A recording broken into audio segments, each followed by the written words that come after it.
Hello students, आज बेटा हम एक नया चैप्टर शुरू करेंगे। चैप्टर का नाम है काइनेटिक थ्योरी ऑफ गैस। एक अच्छा चैप्टर है, स्टार्ट करते हैं।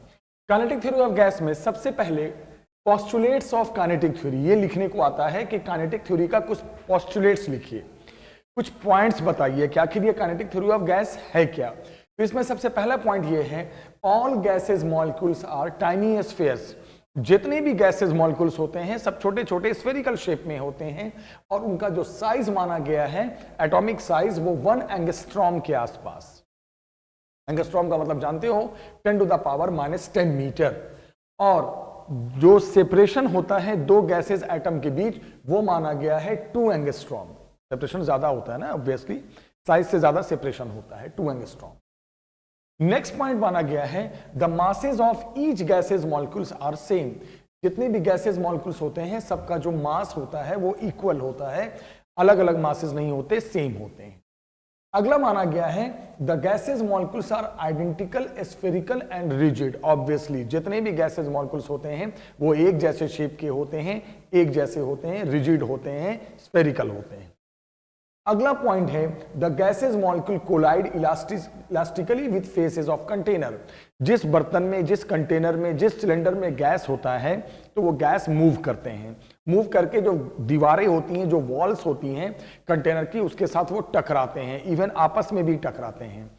तो ये जो कोलिजन होता है ये इलास्टिक होता है। इलास्टिक इन द सेंस कि before collision and after collision gases molecules के ना तो मोमेंटम में कोई फर्क पड़ेगा ना तो उसकी काइनेटिक एनर्जी में फर्क पड़ेगा। इसी को तो कहते हैं इलास्टिक कोलिजन। तो ये भी एक कॉन्सेप्ट है कि इलास्टिक कोलिजन होता है आपस में या दीवारों के साथ, वॉल्स के साथ, कंटेनर के। और कोलिजन इलास्टिक होने का मतलब बिफोर एंड आफ्टर कोलिजन इनका मोमेंटम और इनकी काइनेटिक एनर्जी कंजर्व रहती है। और जब वो टकराएंगे किसी भी फेसेस से, किसी भी वॉल से, तो वो टक्कर नॉर्मली होता है, सरफेस के परपेंडिकुलर होता है। वो जो वॉल है उसके सरफेस से परपेंडिकुलरली वो कोलाइड करते हैं। अगला है the number of collision for each face are same. मान लो एक कंटेनर में 6 फेसेस होते हैं, क्यूबिकल फेस हैं तो 6 होंगे, तो जितने भी फेस होंगे हर फेस पे बराबर बराबर कोलिजन होगा। अगर एक फेस पे 1000 टाइम्स कोलिजन है तो अगले फेस पे भी वो 1000 टाइम ही कोलाइड करेगा। अगला, गैसेज मॉलिक्यूल के बीच कोई ना तो अट्रैक्टिव फोर्स काम करता है ना ही कोई रिपल्सिव फोर्स काम करता है, कोई उनके बीच फोर्सेस का रोल नहीं है। नेक्स्ट, जो स्पीड होती है गैसेज मॉलिक्यूल्स की वो 0 से इंफिनिटी तक हो सकती है, मतलब उनकी स्पीड मिनिमम भी हो सकती है और मैक्सिमम भी हो सकती है, कोई लिमिट नहीं है। अब यहां पे पॉइंट उठता है, ध्यान से सुनना, कि गैसेज मॉलिक्यूल्स एक नहीं होते हैं, बहुत ज्यादा होते हैं, लाखों करोड़ों मिलियन ट्रिलियंस होते हैं। तो जब बहुत सारे गैसेज मॉलिक्यूल्स होते हैं तो सबकी अपनी अपनी स्पीड होती है। किसकी? सभी गैसेज मॉलिक्यूल की। और सभी गैसेज मॉलिक्यूल की स्पीड का एक एवरेज स्पीड बनता है। तो एवरेज स्पीड कैसे निकालेंगे? पहली बात तो स्पीड को हम v से नहीं लिखते, c से लिखते हैं। गैसेज मॉलिक्यूल की स्पीड को c से लिखते हैं। दूसरी बात, अगर आपको एवरेज स्पीड निकालनी है सभी गैसेज मॉलिक्यूल्स का तो कैसे निकालेंगे? जितने भी स्पीड है सबको ऐड करके नंबर ऑफ मोल्स डिवाइड कर दें, नंबर से डिवाइड करेंगे ये आ जाएगा एवरेज। लेकिन ऐसे निकालना बहुत मुश्किल काम है क्योंकि इतने सारे स्पीड हैं और सबको ऐड करके नंबर से डिवाइड करना ये तो इम्पॉसिबल है मैथमेटिकली। तो समझने के लिए तो ठीक है, लेकिन निकालने के लिए एक अलग फॉर्मूला बनाया गया है एवरेज स्पीड का, 8RT/πm।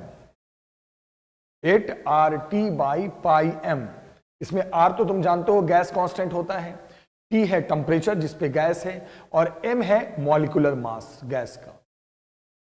ये हो गया एवरेज स्पीड निकालने का फॉर्मूला। समझने के लिए ऐसे, लेकिन फॉर्मूला ये चलेगा। अब एक होता है RMS, रूट मीन स्क्वायर। जब बहुत सारी वैल्यूज होती हैं तो उनका एक वैल्यू तो एवरेज बनता है और एक वैल्यू उनका बनता है RMS। पढ़ोगे, पूरा नाम है इसका रूट मीन स्क्वायर। अब ये रूट मीन स्क्वायर स्पीड क्या होती है? जब बहुत सारी वैल्यूज होती हैं तो उनकी 2 वैल्यू बनती है सिंगल में, एक एवरेज बनता है, एक RMS बनता है। अब ये RMS है क्या? Root mean square. लेकिन समझना है तो उल्टा पढ़ो, स्क्वायर मीन रूट, यानी सभी वैल्यू का स्क्वायर, सभी स्पीड का स्क्वायर, फिर उसका मीन और ऊपर से चढ़ा दिया रूट, तो स्क्वायर मीन रूट। पढ़ते हैं RMS, लेकिन समझना है तो उल्टा पढ़ो, स्क्वायर फिर उसका मीन और ऊपर रूट, ऐसे निकलता है आरएमएस। फिर वही बात है, चाहे एवरेज निकालना हो चाहे आरएमएस निकालना हो, ऐसे बहुत मुश्किल है, इम्पॉसिबल, क्योंकि इतने ज्यादा कौन ऐड करता है। तो इसका एक फॉर्मूला आरएमएस निकालने का बनाया गया, √3RT/m। सेम वही चीज है, टेम्परेचर मॉलिक्यूलर मास। तो जो गैसेस मॉलिक्यूल्स होते हैं, उन गैसेस मॉलिक्यूल्स की सबकी अपनी अपनी स्पीड होती है, तो उन सभी स्पीड का एक तो एवरेज वैल्यू निकाल सकते हैं और एक आरएमएस निकाल सकते हैं। ऐसे निकालना इम्पॉसिबल है, इसलिए एक फॉर्मूला बना दिया गया है एवरेज स्पीड निकालने का और आरएमएस स्पीड निकालने का। अब हम बात करते हैं pressure exerted by gases molecule. जब एक कंटेनर होता है, एक गैस होता है, मैंने कहा ना कंटेनर में जब गैस होता है तो वो जो गैस है उस कंटेनर के, उस वेसल के, उस सिलेंडर के जो भी है उसकी दीवारों से टकराते हैं और टकराने के बाद उसकी दीवारों पे एक प्रेशर अप्लाई करते हैं, प्रेशर एक्सर्ट करते हैं। तो उस प्रेशर का फॉर्मूला याद रखना, आप डेरिवेशन नहीं आता है पेपर में, 1/3 ρC/RMS²। रो का मतलब है डेंसिटी ऑफ गैस और CRMS तो अभी पढ़ाया मैंने, सभी गैसेस मॉलिक्यूल्स का RMS स्पीड, और P4 यहां प्रेशर। डेंसिटी को आगे खोलना चाहो तो mass upon volume, molecular mass upon volume. तो ये फॉर्मूला याद रखना, ये फॉर्मूला होता है प्रेशर ऑफ द गैस। जब गैस किसी भी कंटेनर की दीवारों से टकराता है तो टकराने के बाद वो दीवारों पे एक प्रेशर अप्लाई करता है, उसी का फॉर्मूला है ये। अब हम नेक्स्ट टॉपिक में आ रहे हैं, difference between ideal gas and real gas. Ideal gas और रियल गैस में क्या फर्क है? पहली बात तो आइडियल गैस एग्जिस्ट नहीं करता, ये हमारी सोच होती है, एजम्पशन होता है। एग्जिस्ट तो सिर्फ रियल गैस ही करता है। लेकिन हम जितने भी लॉज पढ़ते हैं या जो भी हमने अभी आपको एजम्पशन पढ़ाया, वो सब आइडियल गैस मान के ही बनाया जाता है। पहला आइडियल गैस के बारे में सुनो, it has no definite volume, इसके पास कोई वॉल्यूम नहीं होता। रियल गैस के पास डेफिनेट वॉल्यूम होता है। जब ये एग्जिस्ट ही नहीं करेगा तो वॉल्यूम कहां से आएगा? It has elastic collision with each other, यहां कोई इलास्टिक कोलिजन आपस में नहीं होता। तो जो हमने अभी पढ़ाया आपको काइनेटिक थ्योरी का पोस्टुलेट, वो आइडियल गैस मान के बताया है। It has no any intermolecular attractive force between the molecules, यहां कोई अट्रैक्टिव या रिपल्सिव फोर्स काम नहीं करते, बट यहां अट्रैक्टिव फोर्स काम करता है मॉलिक्यूल के बीच में, अट्रैक्शन होता है रियल गैस में। Real ideal gas does not exist, मैं शुरू से बोल रहा हूं ये एग्जिस्ट करता ही नहीं, बट ये रियली एग्जिस्ट करता है। अब एक gas law, assuming permanent gas to be ideal, मैंने कहा था ना गैस तो रियल में होते हैं बट उनको आइडियल मानकर कुछ लॉ दिए गए हैं, उसको कहते हैं गैस लॉ। मैं बार बार बोल रहा हूं, गैस से रिलेटेड जितने भी लॉज हैं या जितने भी काइनेटिक थ्योरी के एजम्पशंस हैं वो रियल गैस के लिए होते हैं, क्योंकि आइडियल गैस तो एग्जिस्ट ही नहीं करता। लेकिन क्या मान के दिया गया है? Ideal gas. तो कुछ लॉज दिए गए हैं परमानेंट गैस को क्या मानकर? आइडियल गैस मानकर। उस लॉ में क्या है? सबसे पहला जो है उसका नाम है बॉयल्स लॉ। एक साइंटिस्ट बॉयल्स थे, बॉयल ने एक लॉ दिया, बॉयल साइंटिस्ट ने, उन्होंने क्या कहा कि अगर गैस का टेम्परेचर कांस्टेंट रखा जाए, एट कांस्टेंट टेम्परेचर, अगर टेम्परेचर को चेंज नहीं होने दिया जाए तो गैस का प्रेशर और वॉल्यूम एक दूसरे के इनवर्सली होता है। प्रेशर और वॉल्यूम जो होते हैं वो इनवर्सली प्रोपोर्शनल होते हैं, ये बताया उन्होंने, इन्होंने बॉयल्स ने। यानी P inversely proportional to volume, cross multiply करोगे तो PV is equal to constant. ऐसे लिख सकते हैं P इनिशियल V इनिशियल, और गैस का अगर चेंज हो गया फाइनल तो P फाइनल V फाइनल। ये क्वेश्चन चलता है, कहां चलता है ये? किस प्रोसेस में चलता है? ये चलता है उस प्रोसेस में जिस प्रोसेस में टेम्परेचर कांस्टेंट होता है तो प्रेशर वॉल्यूम इनवर्सली होते हैं। ग्राफ बनाओगे प्रेशर वॉल्यूम में तो इनवर्सली। आपने थर्मोडायनेमिक्स में पढ़ा होगा, यही तो होता है आपका आइसोथर्मल प्रोसेस। तो आइसोथर्मल प्रोसेस के बारे में बॉयल्स ने ही बताया था। सेकेंड है चार्ल्स लॉ। चार्ल्स ने बताया कि अगर प्रेशर कांस्टेंट है, इनका कहना था अगर गैस का प्रेशर कांस्टेंट हो तो वॉल्यूम और टेम्परेचर वेरिएबल होंगे और एक दूसरे के साथ डायरेक्टली होंगे। और आपने पढ़ा था थर्मो में कि जिस प्रोसेस में प्रेशर कांस्टेंट होता है उसे आइसोबारिक प्रोसेस कहते हैं। यानी कि चार्ल्स लॉ आइसोबारिक प्रोसेस के लिए है, बॉयल्स लॉ आइसोथर्मल प्रोसेस के लिए है। डायरेक्टली का मतलब क्या हो गया? V initial by V final, T initial by T final, यही तो है। ये है ना इसका मतलब। डायरेक्टली का मतलब रेशियो में देखेंगे तो इनिशियल बाय फाइनल, तो उधर भी इनिशियल बाय फाइनल। अगला थर्ड लॉ है गे-लुसैक्स लॉ। गे-लुसैक्स लॉ ने जो दिया, उनका कहना था कि अगर वॉल्यूम कांस्टेंट है, इनका कहना था कि अगर वॉल्यूम कांस्टेंट है तो प्रेशर और टेम्परेचर एक दूसरे के डायरेक्टली होते हैं। देखो तीन चीजें होती हैं, प्रेशर, वॉल्यूम, टेम्परेचर। एक को कांस्टेंट रखकर दो के बीच रिलेशन बताया जा रहा है। इनका कहना था कि अगर वॉल्यूम कांस्टेंट रख के देखा जाए तो प्रेशर और टेम्परेचर गैस का एक दूसरे के डायरेक्टली होता है। ग्राफ से समझा जाए तो स्ट्रेट लाइन जाएगा, रेशियो में समझा जाए तो P initial by P final, P1 by P2 लिखो या P initial by P final लिखो, सब चलता है ना। कहीं 1 2 लिखते हैं, कहीं हम इनिशियल फाइनल लिखते हैं, मतलब तो वही होता है, P initial by P final, T initial by T final, ratio में भी सेम आएगा। और याद है जिस प्रोसेस में वॉल्यूम कांस्टेंट होता है उसे आइसोकोरिक प्रोसेस कहते हैं। तो ये जो लॉ था वो आइसोकोरिक प्रोसेस के लिए था, ये जो लॉ था वो आइसोथर्मल के लिए था, और ये जो लॉ है वो किसके लिए है? कांस्टेंट प्रेशर यानी आइसोबारिक प्रोसेस के लिए। अब फोर्थ लॉ जो गैस लॉ में आता है वो है एवोगाड्रोज लॉ। एवोगाड्रो ने क्या बताया कि equal volume of all gas, अगर दो गैस है मान लो, उनका वॉल्यूम सेम है, उनका प्रेशर सेम है, उनका टेम्परेचर भी सेम है, तो दोनों इक्वल नंबर ऑफ मॉलिक्यूल्स रखेंगे। कि अगर दो गैस है, दोनों गैस का वॉल्यूम सेम है, दोनों गैस का प्रेशर सेम है, दोनों गैस का टेम्परेचर सेम है, तो उनके पास नंबर ऑफ जो मॉलिक्यूल्स होंगे वो भी सेम होंगे, वो अलग नहीं होंगे। ये एवोगाड्रो ने बताया। तो ये चार लॉ हैं जो एवोगाड्रो ने जो गैस लॉ में आता है। अब हम बात करते हैं ideal gas equation. Ideal gas equation एक वो इक्वेशन है जो प्रेशर, वॉल्यूम, टेम्परेचर और नंबर ऑफ मोल्स कह सकते हैं कि ये जितनी चीजें, जितने भी लॉ पढ़े हैं सबको एक जगह अरेंज कर दो, सब रिलेशन को। तो एक नया फॉर्मूला बनेगा PV is equal to nRT। अगर आप वॉल्यूम कांस्टेंट करोगे तो देखो pressure directly proportional to temperature आ जाएगा, क्योंकि n number of mole R तो कांस्टेंट होता है। अगर आप दिमाग लगाओ, अगर आप प्रेशर कांस्टेंट रखोगे तो वॉल्यूम टेम्परेचर के डायरेक्टली आ जाएगा, चार्ल्स लॉ आ गया। अगर वॉल्यूम कांस्टेंट करोगे तो pressure directly proportional to temperature आ गया, गे-लुसैक्स लॉ आ गया। अगर प्रेशर, टेम्परेचर ये फिक्स करके देखोगे तो वॉल्यूम और नंबर ऑफ मोल्स डायरेक्टली आ जाएंगे, एवोगाड्रो लॉ आ गया। सारे लॉ को एक जगह बना दिया गया, तो फॉर्मूला बन गया PV is equal to nRT। अब हम बात करते हैं temperature interpretation of kinetic theory. ये भी आता है पेपर में कि temperature interpretation of kinetic theory. तो इसका क्या मतलब है मैं बताता हूं। इसका मतलब यह है कि गैसेस जो मॉलिक्यूल्स होते हैं उनकी स्पीड, उनकी काइनेटिक एनर्जी, ये सब टेम्परेचर पे डिपेंड करती है। तो उस चीजों को आप डिफाइन करो कि गैस की RMS स्पीड, एवरेज तो यहां कंसीडर करते नहीं, RMS ही कंसीडर करते हैं, और उसकी जो काइनेटिक एनर्जी होती है सब टेम्परेचर के साथ किस तरह रिलेट है वो बताना है। तो here we will derive all equation for gases molecules which depends on the temperature. Start करते हैं। सबसे पहले हमने आपको प्रेशर का फॉर्मूला पढ़ाया था, इसका डेरिवेशन नहीं पढ़ना है, सिर्फ फॉर्मूला पढ़ना है। क्या फॉर्मूला दिया था? प्रेशर जो गैस मॉलिक्यूल एक्सर्ट करता है 1/3 रो CRMS स्क्वायर। अब क्या करो, डेंसिटी को खोल दो, मास अपॉन वॉल्यूम। उसके बाद क्या करो, इसको अलग कर दोगे तो क्या आ जाएगा? CRMS का स्क्वायर 3PV/m।